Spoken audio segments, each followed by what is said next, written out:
네, 오늘은 마가복음 68번째 시간입니다. 무너지고 회복하는 삶이라는 제목이고요. 본문은 마가복음 13장 1절에서 8절까지의 말씀으로 함께 은혜를 나누고자 합니다. 사진 한 장 보면서 시작하겠습니다.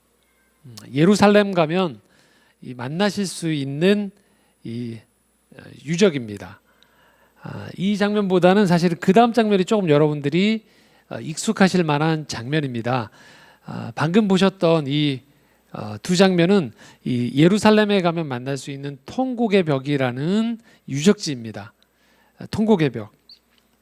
그래서 전 세계의 유명 인사들, 국가 원수들이 이 예루살렘에 방문하게 되어지면 이 예루살렘 안에 있는 이 통곡의 벽에 가서 유대교 관습에 따라서 지금 이 랍비가 쓰고 있는 것처럼 이 키파를 쓰고 구약 성경을 읽고 나서 기도문 쪽지를 그 안에 이 벽에다가 꽂는 그 의식을 하나의 이 전통으로 하고 있습니다.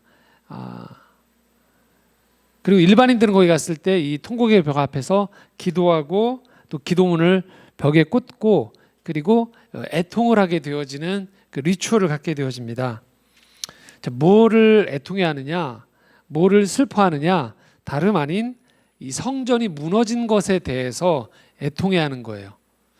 그리고 성전에 남은 마지막 벽이 바로 이 애통의 벽이라고 불려지는 이 벽이거든요.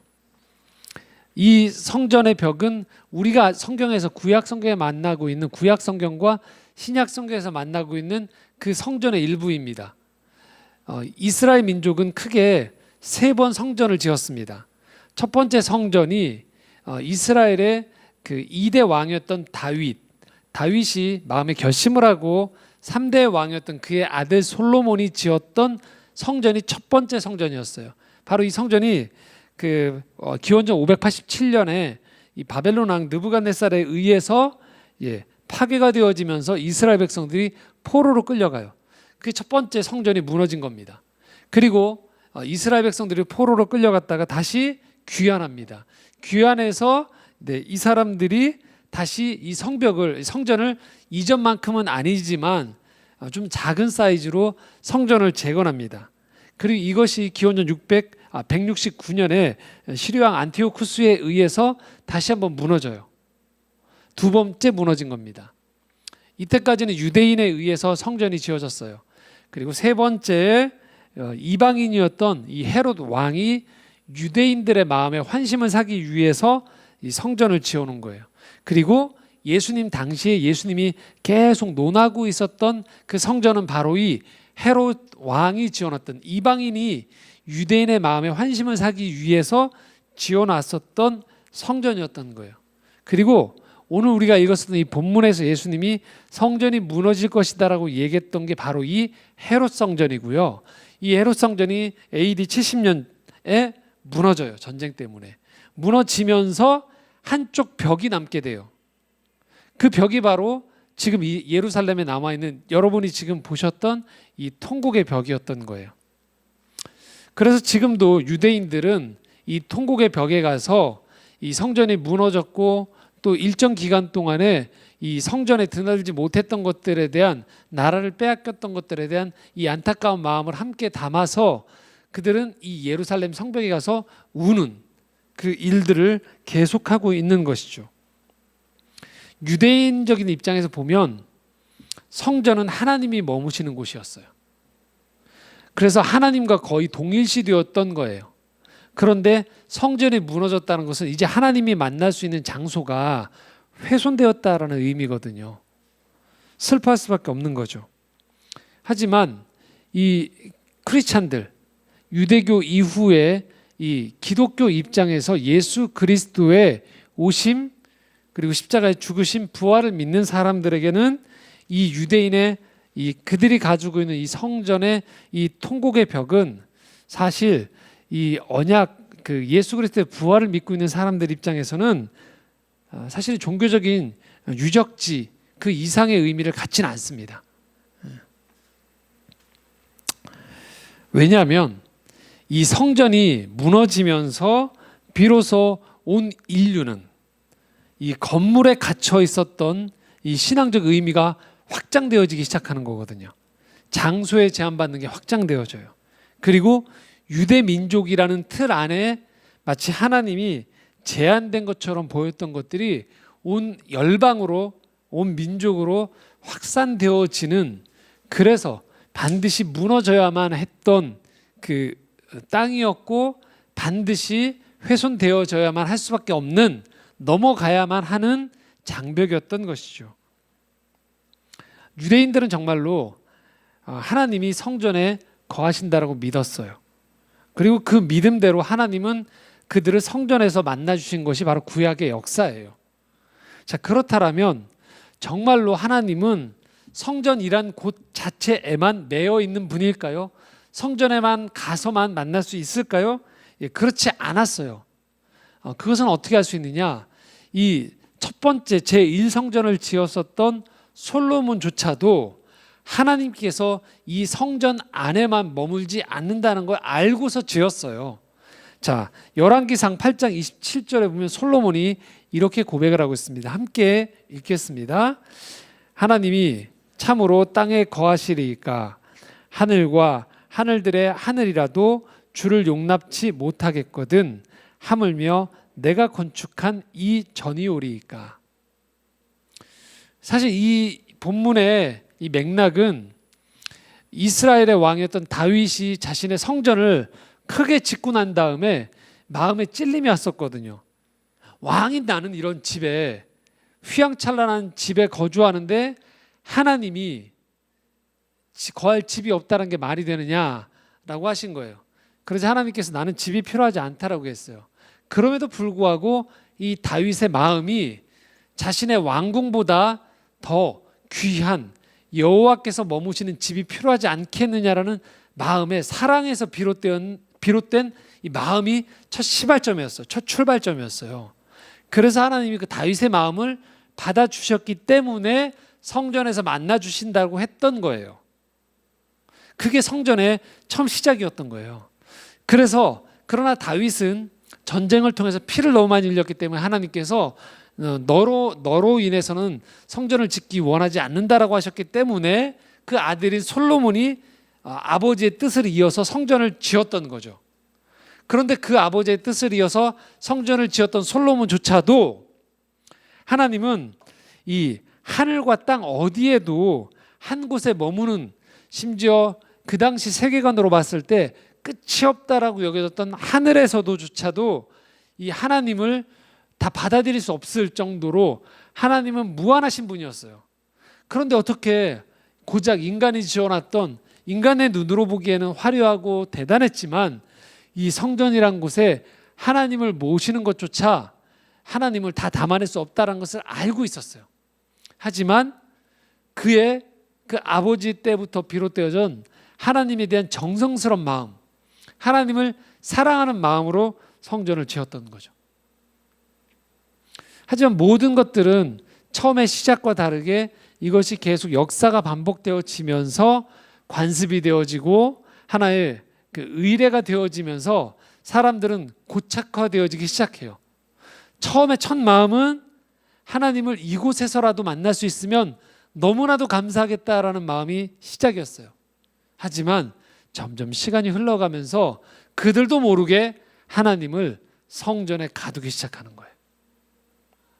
그리고 이 성전에서 하나님을 만날 수 있는 것은 오로지 유대인만이, 선택받은 사람만이라는 그런 특권의식이 그들 안에 들어오기 시작했던 것이죠. 결국 하나님은 예수 그리스도를 통하여서 이 성전을 무너뜨리겠다고 약속하세요. 두 가지 의미였어요. 하나는 예수 그리스도의 그 육체가 3일 만에 죽고 부활하는 것들에 대한 예언적 증언이었고, 또 하나는 눈에 보이는 가시적인 이 성전 자체가 역사적인 의미에서 사라져버릴 때 그곳에 하나님의 역사가 임하는데 전혀 다른 방식으로 임할 것을 이야기하세요. 그리고 이 계시를 깨달았던 사도 바울이 고린도전서 3장 16절에 이렇게 고백을 합니다. 함께 읽겠습니다. 너희는 너희가 하나님의 성전인 것과 하나님의 성령이 너희 안에 계시는 것을 알지 못하느냐.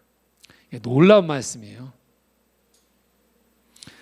이제는 건물이 성전이 아니고 예수 그리스도가 승천하시고 난 다음에 보내셨던, 이 땅에 보내셨던 오순절 마가다락방을 통하여서 임하였던 성령의 임재를 통해서 이제는 성령이 거주하는 그곳이 바로 성전이 된다는 거예요. 그리고 감히 죽을 수밖에 없는 연약한 인간의 육체 안에 성령이 임재하심으로 말미암아 이제는 우리 모두가 한 사람 한 사람이 성전이 된다는 거예요. 엄청난 이야기입니다. 하늘도 하나님을 감당할 수 없다고 했는데 그 이 땅 안에 두 발을 딛고 사는 제한된 인간들, 때로는 죄로 인해 깨어지고 자신의 연약함 때문에 실망하기도 하고 인생 살아가면서 한 치 앞을 내다볼 수 없는 연약한 존재들, 조그만 사람들의 말에도 상처받고 조그만 일에 온 세상을 다 얻는 것처럼 기뻐하는 그런 연약한 존재인 사람 안에 성령께서 거주한다는 것, 이게 엄청난 기쁜 소식인 거거든요. 이제는 우리 모두가 성전이 됐다는 것을 선포하는 것, 그게 복음이었어요. 그래서 우리에게 더 이상 건물로서의 성전이 중요하지 않게 되어진 거죠. 이제 우리 모두가 언제라도 하나님을, 예수 그리스도의 능력과 이름을 의지할 때 죄인임에도 불구하고 하나님을 만나는 성전이 될 수 있다는 것, 이것이 바로 하나님이 주신 약속이었던 것이죠. 그럼에도 불구하고 그러면 왜 우리는 함께 모여서 예배를 드리게 되어지느냐? 바로 이 한 사람 한 사람의 개별적으로 자기의 성전 안에서 하나님을 만났던 존재들을 통하여서 뿐만이 아닌 하나님이 또 다른 약속을 주셨거든요. 공동체적으로 그 성전들이 모였을 때 임하는 공동체적인 또 은혜를 하나님이 약속해 주셨다는 거예요. 자, 마태복음 18장 19절 20절 하나님이 이렇게 우리에게 예수님이 약속해 주셨습니다. 함께 읽겠습니다. 진실로 다시 너희에게 이르노니 너희 중에 두 사람이 땅에서 합심하여 무엇이든지 구하면 하늘에 계신 내 아버지께서 그들을 위하여 이루게 하시리라. 두세 사람이 내 이름으로 모인 곳에는 나도 그들 중에 있느니라. 놀라운 또 축복의 말씀을, 약속의 말씀을 주셨어요. 너희 한 사람 한 사람이 성전인 것과 더불어서 두세 사람이 모인 곳에서, 그것도 내 이름으로, 예수 그리스도의 이름으로 모인 곳에 나도 함께 하시겠다라는 거예요. 공동체적으로 임재하시겠다라는 거예요. 그래서 우리가 개인의 성소에서 조용히 하나님 말씀을 묵상할 때 임하는 하나님의 은혜가 있고요. 또 함께 이렇게 모여서 함께 주일에 한 장소에서 모여서 예배드리고 찬양하고 기도하는 가운데 임하는 또 다른 공동체적인 은혜가 있다라는 거예요. 이 모두가 다 축복인 거죠. 하나님은 이 모든 축복을 다 우리가 누리기 원하시는 거예요. 자, 이 축복이 우리에게 임하는 것들을 하나님은 약속합니다. 하지만 예수님 당시에로 돌아가 보면, 오늘 우리가 읽었던 본문에 보면 왜 그러면 이스라엘 백성들은 이 하나님의 축복의 약속이었던 성전을 어느 순간부터 그렇게 종교적으로 딱딱한 제도로 변질시켰을까요? 그리고 그들은 왜 이 성전이라는 이 건물과 제도, 안식이라는 그 자체에 왜 그들은 집착을 하게 됐을까요? 선물이었던 게 어느 순간에 왜 제도와 형식으로 변질돼 버렸을까요? 그것은요, 편리하기 때문이에요. 한마디로 말하면요, 하나님을 성전 안에서만 만나는 게 여러모로 편리하기 때문이에요. 조금 심하게 말하면요, 하나님을 성전에 가둬두는 게 훨씬 좋거든요. 그리고 나머지 시간 동안에 자유롭게 내 편의대로 사는 게 훨씬 더 자기의 인생에 도움이 된다라고 생각을 했던 것이죠. 하나님이 간섭자가 되어지고 하나님이 심판자가 되어지고 하나님이 판단자가 되어지는 자신의 삶에 7일간의 삶에 하나님의 동행하심, 죄로 인해 애통하는 것들, 경건한 것들, 사랑하는 것들에 대한 이 가치들을 찾아가면서 갖고 가는 노력보다 정확히 정해진 시간 안에 하나님을 만나는 것이 훨씬 더 안심이 됐거든요. 얼마든지 이렇게 변할 수 있다는 거예요. 신앙의 이름은요. 주일 성수라는 개념이 있습니다. 주일을 정해진 시간에 와서 예배드리고 그 주일을 거룩하게 지키라는 거예요. 사실 이것은 선물이었어요. 왜요? 우리라는 존재 자체가 6일 동안 너무나도 바쁘게 살지만 하나님과 동행한다고 하지만 그럼에도 불구하고 하나님에 대한 임재의식과 경건에 대한 것들이 자꾸 흐려질 수 있거든요. 그런데 주일만큼이라도 내 스스로가 절제하고 이곳에 한 곳에 모여서 예배드림을 통하여서 다시금 깨닫게 되어지는 거예요. 다시금 회복하게 되어지는 거예요. 다시금 이런 것이 얼마나 축복인지를 경험하는 거예요. 흡사 매일 자신의 집 앞마당에 있어서 너무나도 좋지만 일주일에 한 번이나 정해진 시간 안에 대자연 속에서 광활한 대지 속에서 맑은 공기를 마시고 하나님 주신 이 자연 속에서 기쁨을 누리면서 진정 자연을 생태계의 선물이 얼마나 큰 것을 경험하는 것처럼 매일매일 제한된 시간과 장소 안에서 그렇게 하나님을 만나려고 노력했던 것과 다르게 정성을 다했던 사람들과 정성을 다해 준비한 공간 안에서 함께 예배드리는 하나님의 백성들과 함께 예배드리면서 이것이 얼마나 우리에게 준 선물인지를 깨닫게 되어지는 것, 그래서 주의를 지키자고 하는 것, 이것이 본래의 뜻이었거든요. 그런데 어느 순간 이게 바뀌기 시작하는 거예요. 주의를 안 지키면 벌을 받는 것 같고, 그래서 예배 시간에 가서 졸더라도 앉아있고 내 의무를 다했다라고 하나님과 거래를 하기 시작하는 거죠. 그럴 때 주일 성수는 우리에게 율법이 되기 시작해요. 올무가 되기 시작하는 거예요. 주일에 헌금을 드려요. 11조를 해요. 감사헌금을 해요. 하나님이 주신 물질에 대한 감사예요. 하나님이 나에게 호흡을 주셨기에, 건강을 주셨기에, 일터를 주셨기에, 만남을 주셨기에 내가 헌금을, 이 물질을 내가 누릴 수 있구나, 이것을 선용할 수 있구나를 깨달으면서 그 소유됨을, 허락하심을 인정하면서 기쁘게 드리는 거죠. 그리고 드림을 통하여서 또 직접적인 기독교 사역에 이 물질들이 쓰일 수 있도록 내가 함께 동참한다는 의미가 포함되어 있죠. 근데 어느 순간에 거래를 하기 시작하는 거죠. 내가 혼자 노력해서 이만큼 벌었는데 정말 내가 아까운데 이만큼 떼어줄 테니까, 이만큼 줬으니까 하나님, 군말하지 마시고 나한테 복 주세요 라고 역전되기 시작하는 거죠. 계산하기 시작해요. 성전도 마찬가지인 거라는 거죠. 그곳에 가서 하나님의 임재를 느끼고 그 안에서 내가 커피숍에서 생각하지 못했던 내 죄를 깨닫고 하나님 앞에 내 온 마음과 정성을 다 기울이는 그 공간 안에서로 내 마음을 모으기 위해서 내 몸의 불편함을 감수하며 그곳에 앉아 있는 것이죠. 그런데 어느 순간에 거추장스러워지는 거예요. 그래서 건물을 잘 지어놓고 하나님 이 건물 잘 지어들었으니까 이곳에서만 만나주세요 라고 하고 나머지 내 생활은 더 상관없이 자유로울 수 있다라고 생각하기 시작하는 것이죠. 그럴 때 이 주일 성수, 헌금, 그리고 성전은 다 뭐가 될까요? 하나님과의 격식이 돼버리고 형식이 돼버리고 우리는 끊임없이 이 예배 드리는 가운데 갑갑함을 느끼기 시작해요.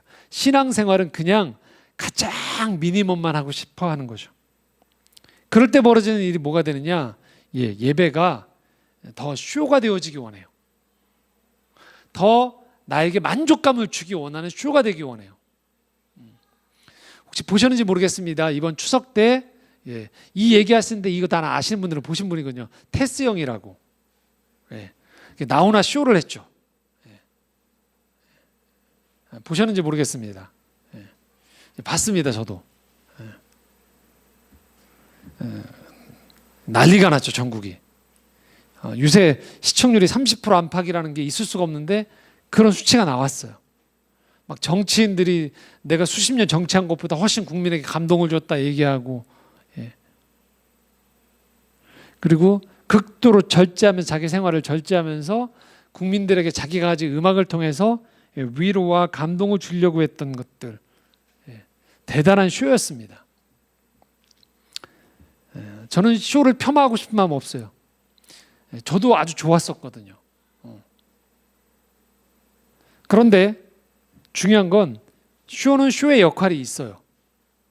그건 뭐냐면요, 우리의 감정과 감성을 어루만져주는 역할이에요. 아주 귀합니다. 그런 역할들을 하는 거예요. 순기능적으로 잘 작동을 할 때. 그래서 우리는 그 쇼를 보면서 지쳐있던 마음에 희망을 얻기도 하고 위로를 얻기도 하는 거죠. 하지만 예배는 쇼적인 요소만 있을 수는 없어요. 쇼로 전락하면 안 돼요. 왜냐? 예배는요, 하나님을 만나거든요. 에이른 토저라는 그 목사님이요, 그래서 예배를 쇼로 생각하는 사람들 향해서 이렇게 일과를 해요. 예배냐 쇼냐라는 이 책에서요, 이렇게 일과를 합니다. 한번 들어보십시오. 소위 복음주의자라는 사람들이 최근 여러 가지 종교적 소도구나 음향이나 영상기기들에 대해 필요 이상의 지나친 관심을 가지고 있다. 그러나 우리의 개신교 조상들은 이런 소도구나 기기들에 매이지 않았다. 왜냐하면 그들은 성령님의 활동의 여지를 좀 더 많이 마련해 드리기를 원했기 때문이다. 회중이 그리스도의 임재는 더 많이 느끼면 느낄수록 이런 것들은 불필요할 뿐만 아니라 불쾌감을 주기도 한다. 만약에 예배가 단순히 쇼라면 더 조명에 집중해야 돼요. 더 음악이 화려해져야 돼요. 더 스펙타클해져야 돼요. 그래야지만 이 감각에 머무는 우리의 이 여러 가지 것들이 반응을 하거든요. 그래서 쇼는 반드시 조명이 필요한 거예요. 그리고 여러 가지 소도구들과 여러 가지 것들이 많이 등장하면 등장할수록, 악기가 좋을수록 아주 중요합니다. 물론 우리가 드리는 예배 또한 이런 음향적인 요소들이나 이런 여러 가지 도구들을 현대 매스미디어의 도구에서 무시할 수는 없어요. 그런데 그게 모든 것들을 다 차지하면 안 된다는 거예요. 왜냐? 예배는 쇼가 아니거든요. 어떤 때는 그래서 너무 화려한 조명, 너무 웅장한 사운드, 너무 기술적인 것들이 집중되어 있는 예배 속에서 정확히 예배가 큐시트처럼 1분 30초 다 단위로 쪼개지고 그 안에 제한되어 있기 시작할 때 분명히 예배는 세련되어 있는데 예배를 마치고 나올 때 이 마음이 공허할 때가 있어요. 허전할 때가 있어요. 왜냐? 그 예배 안에서 하나님을 만나는 것이 아닌 내 감성에 대한 만족에만 채워지는 경우에 그런 일이 벌어지기 때문에 그렇습니다. 그래서 예배는 쇼에만 머물면 안 된다는 거예요. 물론 슬픈 현실은 현대의 많은 예배들이 쇼만도 못하게 전락하는 경우들이 많다는 거예요. 정서적으로도 위로도 주지 못하고 어떠한 울림도 없는 그냥 형식적인 그냥 반복만 있는 경우들이 있다는 거죠. 그럼에도 불구하고 성경에서 이야기하는 예배, 또 우리가 놓치면 안 되는 예배는 거룩한 하나님의 임재가 있는 거예요. 우리 영혼 깊은 곳에 있는 영혼의 낙심, 영혼의 죄, 영혼의 불투명함 속에서 하나님만이 주실 수 있는 그 만남을 통하여서 진정한 의미에서의 담대함을 갖게 되어지고, 진정한 의미에서 평안을 누리고, 진정한 의미에서의 사랑을 갖게 되어지는 것, 그것이 예배 가운데 이루어지는 거죠. 온전히 하나님을 만났을 때인 거죠. 그래서 우리는 예배를 드린다고 할 때 그냥 내가 나를 만나고 돌아가면 안 된다는 거예요. 사람과 사람의 만남으로만 끝나면 안 된다는 거죠. 저희가 쇼를 보았을 때는 이번 주에 봤던 그 아까 언급했던 그 쇼를 보면 우리는 그 가수한테 감탄을 하게 돼요. 하지만 예배가 끝났을 때 우리는 찬양 인도자, 반주자, 설교자가 남는 게 아닌 거죠. 그 통로가 되어져서 예배를 섬기는 사람들의 섬김의 통로를 통하여서 여러분에게 다가오시는 하나님과의 만남이 남게 되어지는 것이죠. 그래서 우리는 예배의 목표를 낮추면 안 돼요. 쇼가 되면 안 되는 거죠. 예배는 예배다워져야 되는 거죠. 하나님을 만나는 임재가 가득한 곳이 예배가 되어야 되는 것이죠. 예수님이 이 땅에 오신 목적은요, 그래서 아주 분명합니다. 바로 이거예요. 참 하나님을 만나라는 거예요. 참되신 하나님을 참되게 만나라는 것. 그것을 방해하는 것은 다 무너뜨리라는 거예요. 우상인 거죠. 오늘 말씀은 예수님이 이 종말에 대한 이 이야기를 하시면서 세 가지를 무너뜨릴 것을 말씀하세요. 첫 번째는요, 이 장소, 건물을 무너뜨리라는 거예요. 13장 1절에서 2절 함께 읽겠습니다. 시작. 예수께서 성전에서 나가실 때 제자 중 하나가 이르되 선생님이여 보소서 이 돌들이 어떠하며 이 건물들이 어떠하니까. 예수께서 이르시되 내가 이 큰 건물들을 보느냐. 돌 하나도 돌 위에 남지 않고 다 무너뜨리리라 하시니라. 본래 성전은 하나님을 만나는 핵심적인 장소였어요. 그런데 그것이 변질이 되어서 오히려 하나님을 만나지 못하도록 방해한다라면 무너뜨리는 게 낫다는 거예요. 장소에 현혹되지 말라는 거예요. 장소나 건물은 우리의 인생에 지대한 영향을 미칩니다. 아름다운 건물, 아름다운 풍경 속에 가면 당연히 우리는 어떤 감각적인 정서적인 행복감을 느끼게 마련이에요. 그리고 좀 더 종교적인 사인이 있고 그런 것들이 잘 갖추어진 곳에 가면 우리는 더 기도가 잘 되고 몰입할 수 있는 환경에 영향을 받습니다. 하지만 거기까지인 거예요. 핵심은 우리 영혼이 하나님을 만나는 거예요. 우리 영혼이 건물과 장소에 제한받지 않고 어느 곳에 있든지 하나님을 만날 수 있는가요? 우리가 예수님을 믿는다는 것은 그래서 바로 이 선포가 우리 가운데 임하는 걸 의미해요. 하나님은 어느 곳에나 계신다는 거예요. 하나님은 지금 여러분이 있는 곳에 계시다라는 거예요. 하나님은 내가 있는 곳에 계시다라는 거예요. 어디만이 성전이 아니라는 거예요. 지금 여러분이 있는 그곳이 성전이라는 거예요. 하나님을 모시면 여러분의 직장이 성전이 되는 거예요. 여러분의 가정이 성전이 되는 거예요. 여러분이 거주하는 마을이 성전이 될 수 있는 것이에요. 근데 아무리 집을 잘 차려놓고 아무리 모든 편의가 갖춰져 있어도 거기에 하나님의 만남이 없고 하나님이 주시는 평안이 없다라면 그곳은 성전이 될 수 없다라는 거예요. 이것이 바로 하나님이 주시는 놀라운 복음의 능력인 거예요. 우리가 하나님을 믿는다는 것은 그래서 하나님이 인도하시는 곳이면 어느 곳이든 그곳이 성전입니다. 거룩한 곳입니다. 이것을 깨닫기 시작하는 거예요. 이것이 우리에게 주어진 하나님의 놀라운 복음의 선포라는 거예요. 사람들은 끊임없이 성공의 기준을 어느 집에 사느냐, 어느 땅에 거하느냐, 누구를 못 들어오게 하느냐로 제한합니다. 그러나 하나님은 그걸 무너뜨리세요. 내가 함께 한다라면, 성령 하나님이 함께 하신다라면 그것이 어느 땅이든 거기는 성전이라는 거예요. 그래서 오늘 우리가 이렇게 고백할 수 있는 것이죠. 지금 내가 있는 이곳이 하나님의 땅입니다. 성전입니다. 그것이 오늘 우리에게 주신 말씀인 거예요. 예수님은 오늘 그래서 우리가 끊임없이 하나님을 만나는데 방해가 된다라면 그 방해가 되어지는 장소와 건물을 언제든지 허물어뜨릴 수 있다는 거예요. 우리는 그걸 부여잡으려고 하는데 만약에 그것이 하나님을 만나는데 방해가 된다라면 기꺼이 내려놓는 걸 두려워하지 마시라는 거예요. 자, 두 번째는요, 사람입니다. 사람. 5절 6절 한번 같이 읽겠습니다. 시작. 예수께서 이르시되 너희가 사람의 미혹을 받지 않도록 주의하라. 많은 사람이 내 이름으로 와서 이르되 내가 그라하여 많은 사람을 미혹하리라.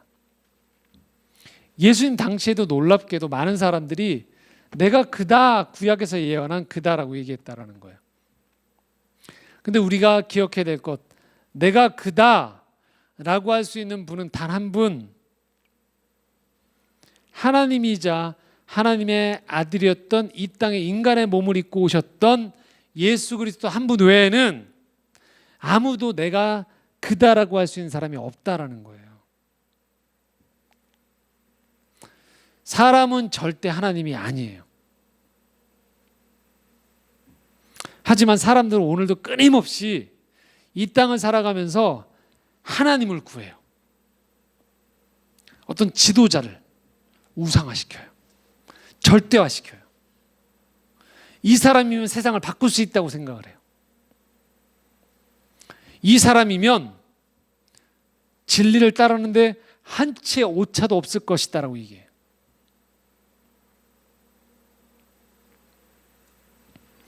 우리 또한 그걸 원해요. 저 사람만 따라가면 돼라고 생각해요. 그걸 원한단 말이죠.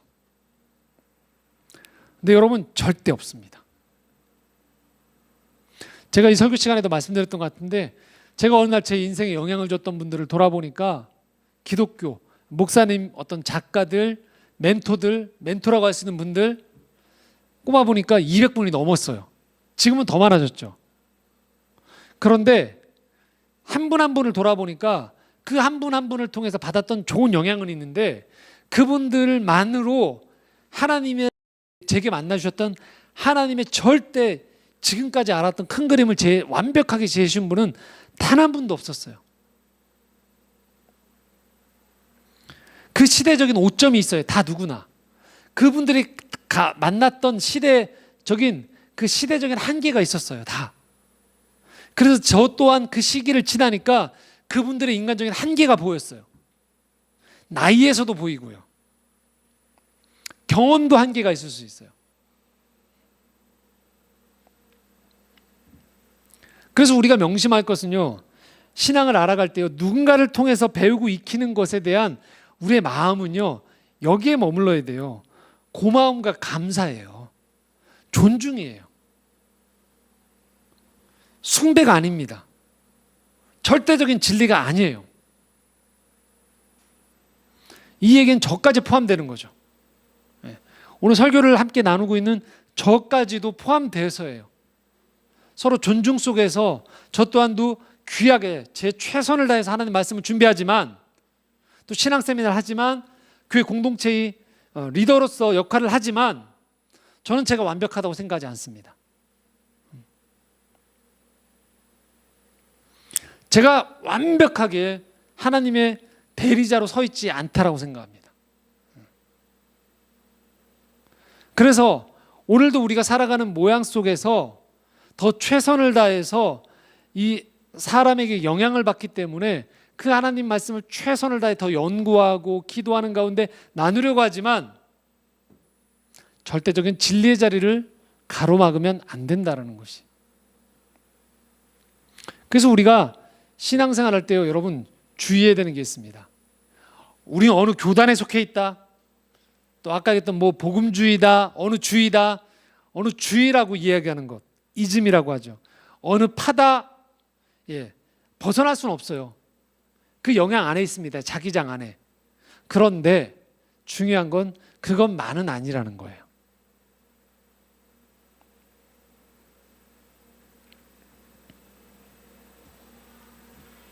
그래서 어느 주의에 함몰되어지면 안 돼요. 그것이 신앙이 되었던 정치가 되었던 예술을 하던 여러분이 어떤 교육을 하든 어느 학파의 영향을 받고 어느 주위에서 어느 시점까지 커오게 되어 있어요. 하지만 어느 순간부터는 또 그 몫에 자기 인생을 살아가게 되어 있어요. 그 하나님이 우리에게 원하시는 거예요. 그래서 누가 이렇게 얘기할 때 누가 이렇게 얘기했어라고 그 이야기를 참조로 좋은 조언으로 얘기해야지 절대적인 진리로 이야기하는 순간 그 자체가 이미 오류에 빠지게 되는 거예요.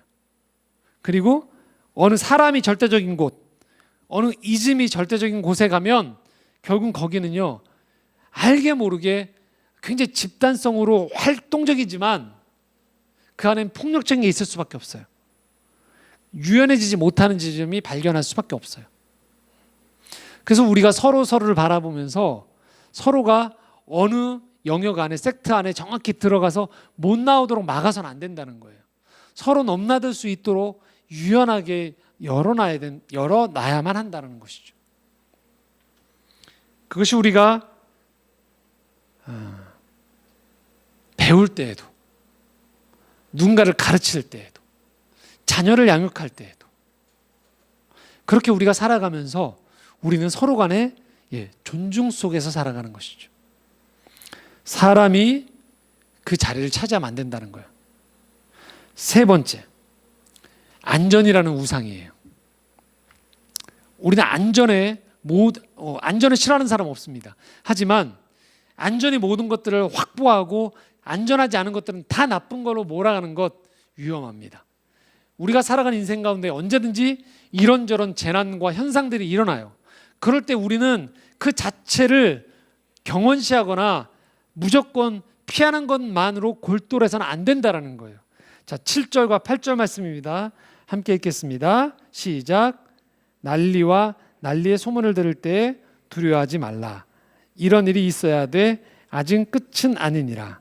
민족이 민족을, 나라가 나라를 대적하여 일어나겠고 곳곳에 지진이 있으며 기근이 있으리니 이는 재난의 시작이니라.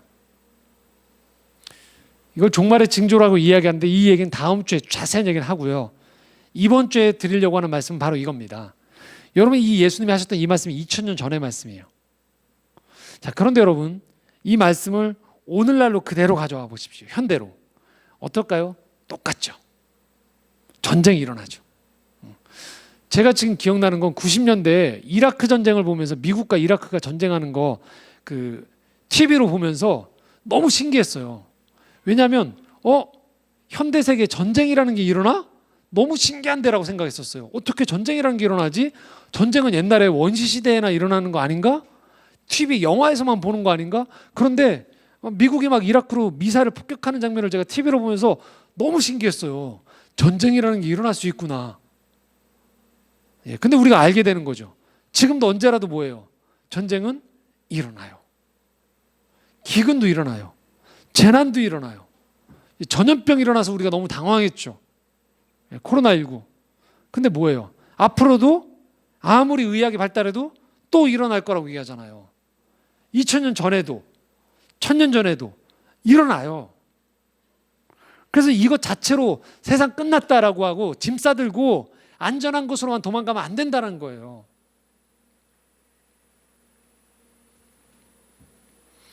그래서 우리는 이 안전을 우상으로 삼으려고 할 때 우리 안에서 벌어지는 재난과 어려움 속에서 이 말씀을 들어야 돼요. 바로 오늘 말씀 7절에 주님이 뭐라고 하십니까? 두려워하지 말라고 해요. 우리 주변은 두려움을 조장해요. 뉴스를 틀어도 계속 불안을 조장해요. 그럴 때 사람들은 중심을 잃어버리고 혼란스러워하게 됩니다. 경제활동은 계속 불황이고요. 종교는 갈수록 어렵다고 위기라고 이야기합니다. 맞습니다. 위기는 맞아요. 그런데 여러분 이걸 명심하셔야 돼요. 더 큰 위기는 뭘까요? 하나님을 못 만나는 거예요. 내 마음이 두려운데 그걸 내버려 두는 게 더 위기인 거예요. 수가 적더라도, 신앙인의 수가 적더라도 하나님을 만나는 게 중요해요. 재난이 일어나고 위기 가운데에서도요, 그걸 극복해 나가는 가운데서 우리가 정신을 똑바로 차리고요, 하나님과 함께하는 것이 중요한 거예요. 그래서 그 가운데에서 평안한 것, 편안이 아닙니다. 평안을 빼앗기지 않는 거예요. 내가 해야 될 것이 무엇인지, 내가 이 가운데에서 예배드리면서 무엇을 더 해야 되는지를 놓치지 않는 것이 더 중요하다는 거예요. 재난이 일어나는 게 중요한 게 아니고요, 내가 두려워하는 게 중요한 거예요. 두려워하는 가운데 있는 것이 더 문제라는 것이죠. 그래서 우리에게는요, 늘 살아가면서 이중적인 책임이 있어요. 하나는요, 각 시대마다 해결해야 되는 책임이 있어요. 과제가 있어요. 현대에는요, 이 기후 악화, 어떤 재정의 양극화, 또 지금 신앙이라면 한국 사회에서 기독교가 부정적으로 인식되어지는 것들 속에서 이걸 어떻게 극복해 나가야 되는가? 이게 과제예요. 외적인 과제예요. 시대마다 달라요. 그렇지만 이런 과제는 항상 따라오게 돼 있어요. 이건 외적인 과제예요. 그런데 동시에 동일한 또 다른 부르심이 있어요. 이건 모든 세대 사람들에게 동일한 거예요. 그것은 하나님을 만나는 거예요. 두려움을 어떻게 다룰 수 있느냐의 문제예요. 어떻게 내게 허락하신 이 인생의 시간 속에서 평안을 빼앗기지 않는가의 문제예요. 그것은 오로지 하나님을 통해서예요. 말씀을 정리하겠습니다. 코로나는요, 분명히 위기입니다. 하나님이 코로나를 준 건 아니에요. 하지만 하나님이 이 코로나 속에서 하나님의 일을 하세요. 특별히 하나님이 하시는 일들 중에 하나는 뭐냐면요, 바로 이거예요. 우리 안에 있는 우상을 무너뜨리는 거예요. 여러분이 마치 이것만 있으면 나는 하나님 없어도 된다고 생각했던 것들이 있다면 하나님 그걸 무너뜨리세요. 그게 무엇인지 저는 모릅니다. 여러분 각자의 문제이기 때문에. 어떤 분들한테는 그게 친구 관계가 될 수도 있어요. 친구만 있으면 돼, 내 인생에. 근데 사람은 못 만나요, 코로나가 오면. 어떤 사람은요, 심지어는요, 열정이 우상일 수도 있어요. 열정이 나한테 모든 걸 다 말해주는 거예요. 항상 나는 열정 속에 살아가는 거예요. 그런데 우리가 오해할 수 있어요. 열정이 어떤 때는 하나님이 주신 게 아닌 내가 가지고 있는 자신감과 내가 가지고 있는 내 안에서의 그냥 열심일 수 있다는 거예요. 근데 코로나가 터지면서 이게 다 중지가 돼버려요. 어떤 사람은 계획이 나한테 우상이 될 수 있어요. 철두철미하게 세워놨던 계획이 한 채도 오차가 없는 게 난 정확히 평안을 준다고 생각했던 거예요. 근데 여러분 어떻습니까? 코로나가 터지니까요, 다 흐트러져 버렸어요. 계획도 못 세워요. 사람도 못 만나요. 열정을 낼 수도 없어요. 그런데요, 그 가운데서도 우리는 평안할 수 있다는 거예요. 그 가운데서도 우리는 정신을 차릴 수 있어요. 그 가운데서도 우리는 사랑할 수 있어요. 그 가운데서도 우리는요, 인생의 값어치 있는 일들을 여전히 해낼 수 있어요. 그래서 우리는 우리 안에 사라져버리는 것들, 흔들리는 것들에 시선을 두지 않고요, 하나님께 시선을 두는 것이 중요합니다. 하나님을 만날 때 우리는 그래서 더 담대해지는 것이죠. 시편 18편에 보면요, 다윗이 하나님을 찬양하는데요, 그 찬양할 때 성경을 나중에 한번 찾아보십시오. 종이로 된 이 성경에 보면요, 표제어가 붙어 있어요. 거기 뭐라고 썼냐면요, 이렇게 표현합니다. 시편 18편에 보면요, 이렇게 써져 있습니다. 여호와께서 다윗을 그 모든 원수의 손에서와 사울의 손에서 건져주신 날에 다윗이 노래의 말로 여호와께 아뢰어 이르되라고 얘기해요. 이게 무슨 말이냐면요, 다윗이 너무 많은 고생을 한 거예요, 인생에서. 사울이 자기를 죽이려고 하고 모든 원수들이 자기를 죽이려고 했던 그 모든 것들 속에서 하나하나 이 어려움 속에서 헤쳐나가는 가운데 마침내 다윗의 마음에 확신을 주게 된 거예요. 그 확신은 뭐냐?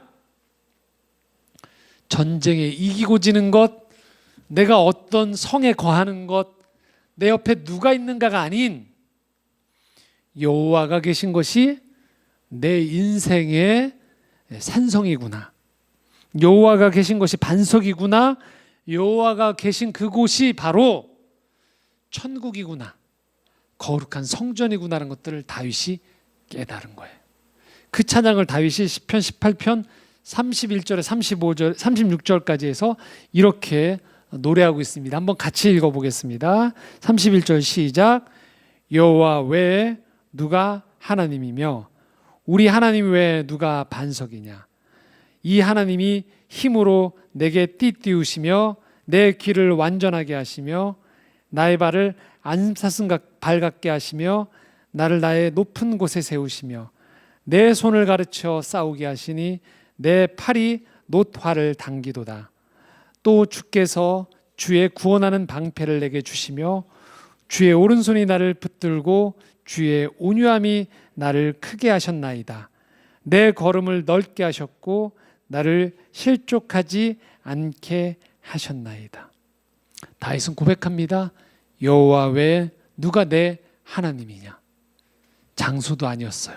사람도 아니었어요. 내가 생각하는 안전이라는 우상도 아니었어요. 오로지 하나님 그분이었어요. 그분이 계실 때 내 삶은 완전한 길로 인도되었다라고 얘기해요. 36절 이렇게 고백해요. 내 걸음을 넓게 하시고 나를 실족하지 않게, 무너지지 않게 하셨다라는 것이. 하나님이 여러분을 인생 가운데 뭔가를 무너뜨릴 때 두려워하지 마십시오. 그것보다 더 중요한 하나님을 붙잡으십시오. 하나님을 바라보는 가운데 하나님 앞에 예배자로 서십시오. 그럴 때 우리는 위기 가운데에서도 온전히 하나님 주시는 그 평안 가운데 두려움 없이 살아갈 수 있게 되어질 것입니다. 기도하겠습니다.